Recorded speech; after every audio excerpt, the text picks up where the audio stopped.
اللهم صل على سيدنا محمد يا رب صل وسلم دائما أبدا على حبيبك. السلام علیکم ورحمۃ اللہ وبرکاتہ. جنتا کو، عوام کو اتنا نچوڑ دو کہ وہ زندہ رہنے کو ہی اپنے لیے وکاس سمجھے. یہ بات کہی تھی مشہور و معروف ظالم ہٹلر نے، اور اسی کے طرز پر بالکل آج ہماری سرکار چل رہی ہے. کبھی کسی کے ساتھ موب لنچنگ ہو جاتا ہے، تو کبھی کسی کے ساتھ ریپ ہو جاتا ہے، تو کبھی کسی کی عزت پہ ہاتھ ڈالی جاتی ہے، کبھی کسی بے گناہ کو بے الزام بنیاد لگا کر اس کو قید سلاخوں کے پیچھے ڈال دیا جاتا ہے. اب بالکل یہی کام آج ہماری سرکار کر رہی ہے، اور ہم سب خاموش اور گونگے بن کے بیٹھے ہوئے ہیں، کیونکہ انہوں نے ایک پروپیگنڈا یہ بنا لیا کہ عوام کو اتنا نچوڑ دو، اتنا ظلم کرو کہ وہ اپنے لیے زندہ رہ گئے کہ کہیں ہم زندہ ہیں، بس یہی ہمارے لیے وکاس ہے. اتنے ہی سوچ کر وہ خوش ہو جائے. ایک مرتبہ پھر خبر ہی کچھ ایسی ہے کہ سمجھ میں نہیں آتا کہ کہاں سے بات کی شروعات کی جاوے.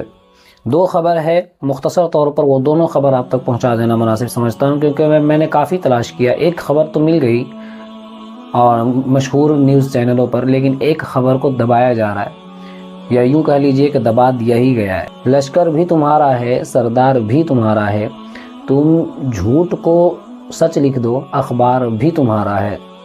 اس دور کے فریادی جائیں تو کہاں جائیں، اس دور کے فریادی جائیں تو کہاں جائیں، سرکار بھی تمہاری ہے، دربار بھی تمہارا ہے. ابھی کچھ دیر پہلے کی خبر ہے کہ ہریانہ کے پلور ایک جگہ ہے، وہاں پہ یوسف نامی ایک شخص کو بے رحمی کے ساتھ پیٹ دیا گیا، موب لنچنگ کی گئی، اور اس بیچارے کی جان جو ہے دلی میں زیر علاج جب تھے تو ان کی جان چلی گئی.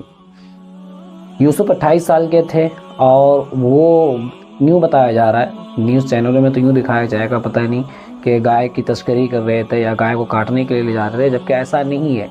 وہ گائے کو پالنے کے لیے جا رہے تھے. اس وجہ سے میں یہ بات کہہ رہا ہوں کہ گائے کے ساتھ ایک بچڑا تھا، اور گائے نے اس بچے کو جنم دیا تھا، تو اس گائے کو خرید کر یہ دونوں لے جا رہے تھے، لیکن شک کے بنیاد پر اس 28 سالہ نوجوان کو قتل کر دیا گیا بے رحمی کے ساتھ. اتنے زیادہ اس کے ساتھ مار پیٹ کا معاملہ کیا کہ یہ دلی میں زیر علاج تھے، کے دوران ان کی موت ہو چکی. پہلے مراد آباد میں شاہدین نام کے ایک شخص کو بھی اسی طریقے سے پیٹ کر ان کی بھی جو ہتیا کر دی گئی، ان کا بھی مرڈر کر دیا گیا. سمجھ میں نہیں آتا کہ یہ معاملہ کب تک چلے گا، کب تک بے گناہوں کے خون سے ہولی کھیلی جاتی رہے گی، کب تک بے گناہوں کو اس طریقے سے سزا دیا جاتا رہے گا. کبھی مسلمانوں کے ساتھ یہ معاملہ کیا جاتا ہے، کبھی ان کے خون سے ہولی کھیلی جاتی ہے، کبھی ان کی مسجدوں پر پابندی لگائی جاتی ہے، کبھی اذان پر پابندی لگائی جاتی ہے. اور ابھی ایک دوسری خبر یہ نکل کر آ رہی ہے کہ اتراکھنڈ ایک ایسا راجیہ بن چکا ہے جس میں UCC نافذ ہو چکا ہے، ایکسرسائز کوڈ نافذ ہو چکا ہے.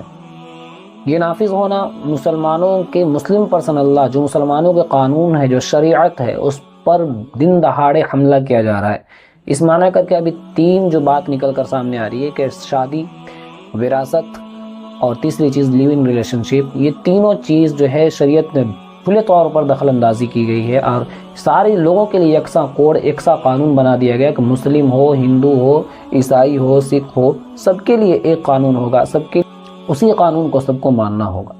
چاہے مسلمانوں کا مذہب کچھ اور کہے، ہندوؤں کا مذہب کچھ اور کہے، برادریوں کا مذہب کچھ اور کہے، اس سے کوئی مطلب نہیں ہے. سب کو ایک جگہ لانا، ایک پلیٹ فارم میں آنا پڑے گا، اور سب کو ایک قانون کو ماننا پڑے گا. وہ قانون کیا ہے وہ سنیں. وراثت کا جو مسئلہ تھا، جو شریعت نے انتہائی صاف لفظوں میں بیان کیا تھا، کیونکہ ان شریعت میں انصاف ہے، شریعت کسی کے ساتھ غیر انصافی کا معاملہ نہیں کرتی ہے.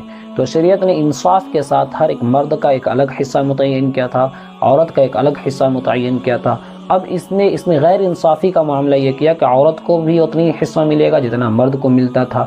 اب اس سے یہ تو لگ رہا ہے کہ عورت اور مرد دونوں کو برابر کا حصہ ملے گا، لیکن اس میں غیر انصافی اس طریقے سے ہوا کہ عورت کا حصہ زیادہ ہوگا، مردوں کا حصہ کم ہو جائے گا. اس معنی کر کے کہ ایک عورت کو جب شریعت حصہ دیتی ہے، وراثت میں حصہ دیتی ہے، تو بیٹی ہونے کے بھی حیثیت سے اس کو حصہ ملتا ہے، بیوی ہونے کے بھی حیثیت سے اس کو حصہ ملتا ہے، ماں ہونے کے بھی حیثیت سے اس کو حصہ ملتا ہے.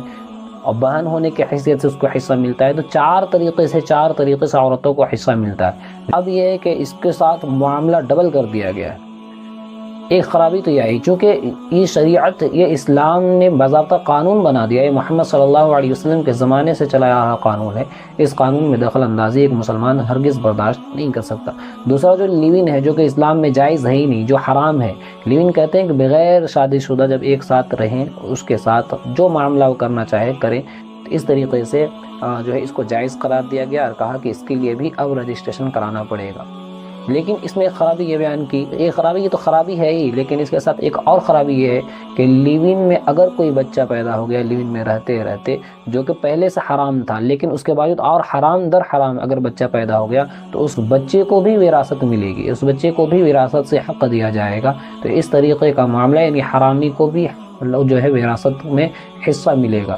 تو اس طریقے سے شریعت میں دخل اندازی کی جا رہی ہے، اور اگر یہ کہا جائے کہ نافذ ہو چکا ہے اتراکھنڈ میں، اب یہی قانون چلنے والا ہے۔ مولانا ارشد مدنی صاحب دامت برکاتہم العالیہ جو جمعیت علماء کے ہیڈ ہیں، انہوں نے کہا کہ ہم نینی تال میں جو عدالت ہے اس میں اس کے خلاف جو ہے آواز اٹھائیں گے، اگر اس میں بات نہ بنے تو ہم سپریم کورٹ میں آواز اٹھائیں گے، اور ہم اس کے خلاف جو ممکنہ کوشش ہوگی وہ ہم کریں گے۔ خبر سنا کر ایک پیغام یہ دینا تھا کہ بس یہی آپ سے درخواست ہے کہ ایسا وقت آ چکا ہے مسلمانوں پر، خاص طور سے ہندوستان میں، کہ اب مسلمانوں کو اپنا ایمان اور اپنی عزت بچانے کی بھی اجازت نہیں ہے، کہ مسلمان اپنی شریعت پر بھی نہیں چل سکتا، اپنے جو اسلام ہے اس پر بھی چلنا ہے مسلمانوں کے لیے تنگ کر دیا جا رہا ہے، مسلمانوں کو اس طریقے سے دبایا جا رہا ہے کہ ہٹلر کے پوری جو اس کا پروپیگنڈا تھا اسی پہ چلا جا رہا ہے کہ اتنا دبا دو کہ مسلمان صرف اپنے نام رکھنے کو سمجھ لے کہ ہاں ہم ہندوستان میں ہیں، ہمیں آزادی ہے، کہ صرف نام رکھنے کی اگر اس کو اجازت مل رہی تو وہ سمجھے گا کہ ہاں ہم آزاد ہیں، جبکہ شریعت میں دھیرے دھیرے اس طریقے سے پابندی لگا دی جائے گی۔ پہلے اذان میں پابندی لگائی گئی، پھر 3 طلاق